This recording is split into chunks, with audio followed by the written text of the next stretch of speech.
Hello everyone, welcome to Arpita blog. ಇದು ಬಂದು ನೆನ್ನೆ ಲಾಗು. ಮಾರ್ನಿಂಗ್ ಬೇಗ ಎದ್ದು ಇವತ್ತು ಎಲ್ಲಾ ಕೆಲಸ ಮುಗಿಸ್ದೆ. ಇವತ್ತು ಅವ್ನ್ ಲಂಚ್ ಬ್ಯಾಗಿಗೆ ಒಂದು ಬಾಳೆಹಣ್ಣು ಮತ್ತೆ ಸ್ವಲ್ಪ ಸೀಬೆ ಹಣ್ಣು ಹಾಕಿದ್ದೆ. ಇವತ್ತು ಬೇಗ ಬೇಗ ಕೆಲಸ ಮುಗಿಸಿ ನಾನು ಹೊರಗೆ ಹೋಗ್ಬೇಕಾಗಿತ್ತು. ಹಾಗಾಗಿ ಅವನಿಗೆ ಗೊತ್ತಾಗ್ಬಿಡ್ತು ಅನ್ಸುತ್ತೆ ನಾನು ಹೊರಗೆ ಹೋಗ್ತಿದ್ದೀನಿ ಅಂತ. ಹಾಗಾಗಿ ಬೆಳಗ್ಗೆನೆ ತುಂಬಾ ರೆಡಿ ಆಗಕ್ಕೆ ಸತಾಯಿಸ್ದ.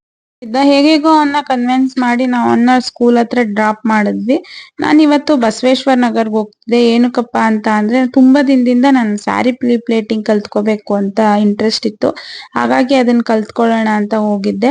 ಅಲ್ಲಿ ಮಂಜುಳಾ ಮ್ಯಾಮ್ ಅಂತ ಒಬ್ರು ಇದ್ರು. ಅವರು ಚೆನ್ನಾಗಿ ಹೇಳ್ಕೊಟ್ರು, ನಮಗೆ ಎಲ್ಲ ಗೈಡ್ ಮಾಡಿದ್ರು. ಅಲ್ಲೇ ನಾನು ಪ್ಲೇಟಿಂಗ್ ಎಲ್ಲ ಫುಲ್ ಕಲ್ತ್ಕೊಂಡೆ.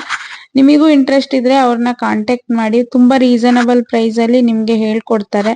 ಮನೆಗ್ ಬಂದ್ಮೇಲೆ ನಾನು ಒಂದ್ 2-3 ಸೀರೆನ ಪ್ರಾಕ್ಟೀಸ್ ಮಾಡಿ ನೋಡ್ದೆ, ಬಂತು. ತುಂಬಾ ಖುಷಿ ಆಯ್ತು. ತುಂಬಾ ದಿನದಿಂದ ಅನ್ಕೊಂಡಿದ್ದೆ ಅಲ್ವಾ ಕಲಿಬೇಕು ಅಂತ. ಹಾಗಾಗಿ ಅದಾದ್ಮೇಲೆ ನಮ್ ನಿಶುನ ಸ್ವಲ್ಪ ಡ್ಯಾನ್ಸ್ ಕ್ಲಾಸಿಗೆ ಸೇರ್ಸೋದಿತ್ತು. ಮಾಡೋದ್ರ ಬಗ್ಗೆ ಎಲ್ಲ ಕೇಳ್ಕೊಂಡ್ ಬಂದ್ವಿ. ಇದಾಗಿತ್ತು ಇವತ್ತಿನ ವ್ಲಾಗು. ನನ್ನ ವ್ಲಾಗ್ ನಿಮ್ಗೆ ಇಷ್ಟ ಆಗಿದ್ರೆ ದಯವಿಟ್ಟು ಲೈಕ್ ಮಾಡಿ. Thank you.